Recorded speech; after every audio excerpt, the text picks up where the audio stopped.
Hotel style chicken घरीच बनवायचं आहे, हा मसाला सेव्ह कर. हा सिक्रेट मसाला टाकला की चिकन होईल एकदम परफेक्ट. सुरुवातीला घेऊया धने 4 टेबलस्पून. धने घातल्यामुळे ग्रेव्हीला बॉडी येते. जिरे 2 टेबलस्पून. काळी मिरी 1 टेबलस्पून.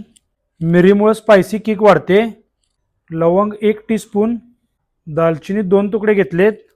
बडीशेप 1 टेबलस्पून. बडीशेपमुळे हलका गोड फ्लेवर येतो. सुक्या लाल मिरच्या 6. जायफळ अर्ध घेतलंय. जायपत्री 2. हिरवा वेलची 7 ते 8. मसाला वेलची 4. तमालपत्री 4 पानं घेतलेत. बदाम फूल 2. हे सर्व मसाले लो फ्लेमवरती कोरडे भाजून घेऊया. मसाला फक्त हलका सुगंध येईपर्यंतच भाजायचे, जास्त भाजायचं नाही, मसाला कडू होतो. कढई जास्त गरम झाली असेल तर गॅस बंद करू शकता. कढईच्या हीटवरती पण तुम्ही मसाले गरम करून घेऊ शकता.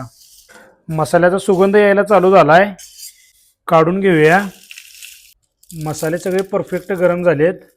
मसाले गरम असताना बारीक केले तर त्याला ओलसरपणा येतो, त्यामुळे मसाले थंड करूनच बारीक करून घ्यायचे. मसाल्याची पावडर तयार करून घेतली. ॲड करूया 1 टीस्पून हळद पावडर. हळद मिक्स करूया. हा मसाला हवाबंद डब्यात 1 ते 2 महिने टिकतो. हा मसाला चिकन फ्राय, करी, ग्रेव्ही यामध्ये वापरू शकता. आणि याचं वापरण्याचं प्रमाण आहे 1 किलो चिकनसाठी 2 टेबलस्पून. चिकन मसाला तयार आहे.